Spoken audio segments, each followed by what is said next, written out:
உலகெங்கும் வாழும் என் அன்பு தமிழ் சொந்தங்கள் அனைவருக்கும் வணக்கம். நான் ஏற்கனவே பல பதிவுகளை போட்டிருக்கிறேன். இப்போ மீண்டும் ஒரு பதிவு போடுறேன். 2024 விஜய் சார் தான் முதலமைச்சர் ஆகணுன்ற எண்ணம் நிறைய பேர்கிட்ட நான் பேசினேன். மக்களும் சரி, பொதுமக்களும் சரி, ரசிகர்களும் சரி, தொண்டர்களும் சரி, நிறைய பேர்கிட்ட நான் பேசினேன். 2026 தலைவர் விஜய் சார் அவர்களை தான் முதலமைச்சர் ஆகணும், அவங்களால மட்டும்தான் நல்லது செய்ய முடியும்னு எல்லாருமே நான் எல்லா மக்கள்கிட்டையும் பேசியிருக்கிறேன். அந்த மக்கள் சொன்ன கருத்துக்களோடு சேர்ந்து நான் ஒப்பிட்டு பார்க்கும்போது என்கிட்ட இருக்கிற கருத்துக்களும் ஒன்றா இருக்குது. அதனால தான் நான் மீண்டும் மீண்டும் இந்த வீடியோவை ஏன் நான் பதிவிடுறேன்னா, நாட்டு மக்களுக்கு நல்லது செய்யணுன்ற ஒரே ஒரு நோக்கத்துக்காக மட்டும்தான் அந்த வீடியோவை நான் போடணும், தவிர மற்றபடி வேறு எந்த விதமான நோக்கமும் கிடையாது. எல்லா அரசியல்வாதிகளும் எல்லா வாக்குறுதிகளும் சொல்கிறாங்க. சொல்கிறது ஒன்று, செய்கிறது ஒன்று தான் பண்ணிட்டுருக்குறாங்க இது வரைக்கும். அவங்க 100 வாக்குறுதிகள் சொன்னாங்கன்னா 10 வாக்குறுதிகள் தான் நிறைவேற்றுறாங்க. மீதி 90 வாக்குறுதிகளை நிறைவேற்றுறதில்ல.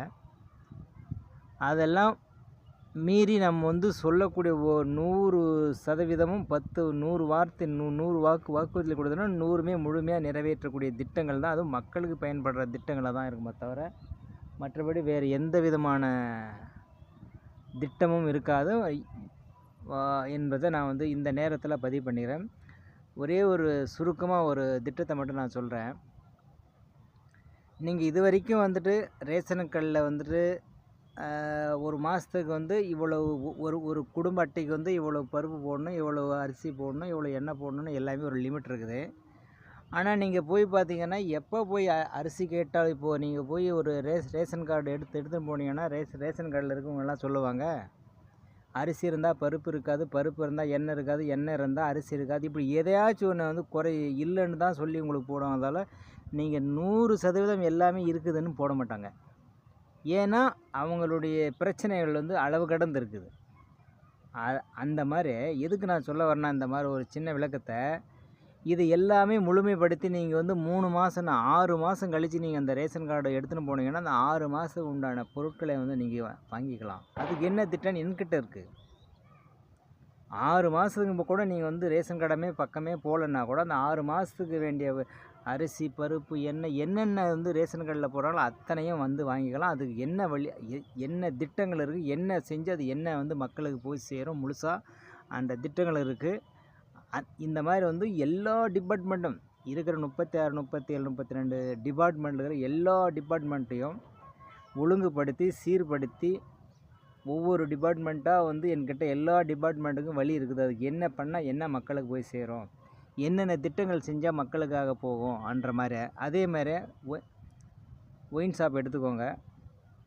இப்போ 3000 சில்லறை, அதுவும் 5000 சில்லறை என்னவோ ஒயின் ஷாப் இருக்குதுன்னு நினைக்கிறேன். எனக்கு அது கரெக்டாக தெரில. அது எத்தனை இருந்தாலும் சரி, வெறும் 1000 ஒயின் ஷாப்பாக இருக்கட்டும், இல்லை 10,000 ஒயின் ஷாப் இருந்தால் கூட சரி, நாங்கள் சப்போஸ் விஜய் சார்கிட்ட ஆட்சிக்கு வந்தால் ஒயின் ஷாப் கண்டிப்பாக மீண்டும் இன்னும் ஒரு 5000 கடை, இப்போ ஒரு 5000 ஒயின் ஷாப் இருக்குன்னா இன்னும் ஒரு 5000 கடை கூட திறக்கப்படும்.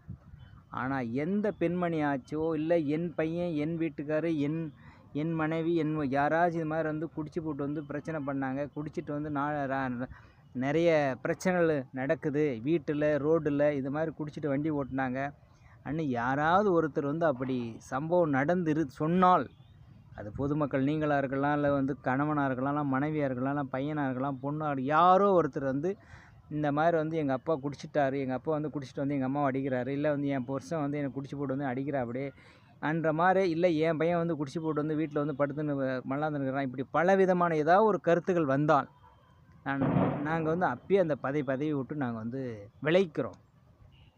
அது விஜய் சார் ஆகட்டும் சரி, நானே யாராவது ஒருத்தர் பதவி இருந்தால் கூட அந்த டிபார்ட்மெண்ட் மந்திரி பதவி விலகப்படும். ஆனால் ஒயின் ஷாப் எல்லா இடத்துலையும் இன்னும் 5000 கடை திறக்கப்படும். அது எதுவுமே பாதிக்காத அளவுக்கு மக்களை பாதிக்காத அளவுக்கு ஒயின் ஷாப் திட்டத்தை மட்டும் உங்களுக்கு சொல்ல, அந்த எந்த விதமான மக்களுக்கு யாருக்குமே பாதிக்கப்படாத அளவுக்கு ஒரு மிகப்பெரிய ஐடியா இருக்குது. நல்ல ஒரு திட்டம் இருக்குது. ஆனால் ஒயின் ஷாப் இருக்கும், இல்லைன்னா சொல்ல மாட்டேன். எல்லா ஊர்லேயும் இருக்கும், ஊருக்கு இருக்கும், எல்லா கிராமத்துக்கு இருக்கும் ஒயின் ஷாப், நான் இல்லைன்னு சொல்லலை. ஆனால் யாராவது ஒரு ஆள் என் பையன், என் பொண்ணு இது மாதிரி பாதிக்கப்பட்டான்னு சொல்லுங்கள், இது மாதிரி குடிச்சிட்டான்னு சொல்லுங்கள். நான் அப்பயே வந்து பதவி விளைக்கிறேன். ஆனால் இருக்கும், எல்லா இடத்துலையுமே இருக்கும். ஒயின் ஷாப் இன்னும் மேலும் வந்து தேவைன்னா எல்லா ஊர்லேயுமே திறக்கப்படும். ஆனால் ஒயின் ஷாப் இருக்குது. ஆனால் எந்த பெண்மணியாச்சும் என் வீட்டுக்காரர் இது மாதிரி குடிச்சிட்டு வந்து என்னை அடிக்கிறாரு, இல்லை குடிச்சிட்டு வந்து இது மாதிரி பிரச்சனை பண்ணுறாருன்னு சொன்னால் அடுத்த நிமிஷமே எந்த மந்திரியாக இருந்தாலும் சரி, யாராக இருந்தாலும் பதவியை நான் வந்து இப்போ நாங்களே ராஜினாமா பண்ணிக்குவோம். அந்த மாதிரி திட்டங்கள் எங்களாண்டு இருக்குது மக்களே. நான் ஏன் வந்து உங்களை வந்து இது மாதிரி சொல்லுவேன்னா, இந்த மாதிரி எல்லா டிபார்ட்மெண்ட்டும் இருக்குது. மணலாகட்டும், இல்லை வந்து உள்ளாட்சியில் இருக்கட்டும், ரோடு வசதி எல்லாத்துலேயும் வந்து திட்டங்கள் இருக்குது. ஏன்னா அனைத்து வகையான திட்டங்களுக்கு தேவையான திட்டங்கள்லாம் என்கிட்ட இருக்குது. நான் வந்து ஏன் இந்த வீடியோவை நான் போடுறேன்னா, எப்படியாச்சும் வந்து விஜய் சார்கிட்ட வந்து நீங்கள் வந்து இப்போ பதிவு பண்ணுவங்க, அதை விஜய் சார் பார்த்து என்னை அழைச்சி பேசினார்னா கண்டிப்பாக வந்து 2026 வந்து உறுதியாக வந்து விஜய் சார் வந்து சிஎம் ஆகிறது அத்தனை திட்டங்கள் என்கிட்ட இருக்குது. இது எப்படியாச்சும் பதிவு அவர்கிட்ட போய் பார்ப்பாருன்ற நம்பிக்கையில் நான் இந்த போடுறேன். விஜய் சாருக்கு வந்து இது வரைக்கும் எத்தனையோ பேர் வந்து விஜய் சாரோட இருக்கிறவங்க கூட இருக்கிற அசிஸ்டண்ட்லேருந்து நிறைய பேர் வந்து அவங்களுக்கு வந்து அட்வைஸ் கொடுத்துருக்கலாம். நான் இல்லைன்னு மறுக்கலை. நான் மட்டும் தான் அட்வைஸ் கொடுக்க முடியும், நான் மட்டும் தான் திட்டங்களை தீட்ட முடியும்லாம் கிடையாது. ஏற்கனவே இருக்கிறவங்களோட சேர்ந்து நானும் பயணித்து மிகப்பெரிய திட்டத்தை கொடுத்து நாட்டு மக்களுக்கு நல்லது செய்யணுன்ற ஒரே ஒரு நோக்கத்துக்காக தான் அந்த பதிவை நான் போடுறேன். வேறு எந்த விதமான நோக்கமும் கிடையாது. ஏன்னா விஜய் சார் அவர்கள் வந்து மிகப்பெரிய ஒரு ஆள். அவர்கிட்ட நிறைய உதவியாளர்களும் இருப்பாங்க, நிறைய ஐடியா கொடுக்குறதுக்கெல்லாம் இருப்பாங்க. நான் இல்லைன்னா மறுக்கலை, அவங்கள மீறியா நானுன்னு சொல்கிறேன். ஆனால் அவங்களோட சேர்ந்து இன்னும் மேன்மைப்படுத்தி அவங்க கிட்ட இருக்கிற ஐடியாவோடும் என்கிட்ட இருக்கிற திட்டத்திலாம் சேர்ந்து மிகப்பெரிய லெவலில் பண்ணி மக்களுக்காகவே ஒரு நல்ல திட்டங்களை தீட்டி மக்களுக்காகவே வாழணுன்ற ஒரே ஒரு நோக்கத்துக்கு தான் அந்த பதிவை நான் போடுறேன். ஆகையால் நான் போடக்கூடிய ஒவ்வொரு வீடியோவும் பாருங்கள். பார்த்துட்டு மக்களாகிய நீங்கள் வந்து எப்படியாச்சும் வந்து விஜய் சார் பார்க்குற மாதிரி ஏதாவது பதிவு செஞ்சு நான் அவர்கிட்ட பேசினா கண்டிப்பாக 2026 விஜய் சாரை தவிர வேறு யாராலையும் கடவுளே வந்தாலும் வந்து விஜய் சாரை சிஎம் ஆகிறது வந்து தடுக்கவே முடியாதுன்னு சொல்லி இந்த நேரத்தில் நான் வந்து உங்களுக்கு வந்து உத்தரவாதம் கொடுக்குறேன். 1000 மடங்கு நான் வந்து உங்களுக்கு உத்தரவாதத்தை கொடுக்குறேன். கண்டிப்பாக விஜய் சாரால் தான் மட்டும்தான் நாட்டு மக்களுக்கு வந்து நல்லது செய்ய முடியும்னு சொல்லி இந்த வீடியோவை நான் இதோட முடிச்சுக்கிறேன். பாருங்கள், நான் வந்து முன்னாடியும் பின்னாடியும் வந்துட்டு என்னுடைய ஃபோன் நம்பர் கொடுக்குறேன். வேணுச்சுன்னா விஜய் சார் பார்த்துட்டு எனக்கு ஃபோன் பண்ணாலும் சரி, வேறு யார் வேணாலும் ஃபோன் போடுங்க. அதுக்கு வேண்டிய தேவையான எல்லா விளக்கத்தையும் நான் சொல்லுறேன். எப்படியாச்சும் வந்து இந்த மாற்றத்தை கொண்டு வந்து தமிழ்நாட்டை வந்து மிகப்பெரிய உலக அளவில் வந்து பேச வைக்க வேண்டும் என்ற ஒரே ஒரு நோக்கத்துக்காக தான் நான் போடுறேன். இந்த வீடியோவை நான் இதோட முடிச்சுக்கிறேன். அடுத்த வீடியோவில் பார்ப்போம். நன்றி, வணக்கம்.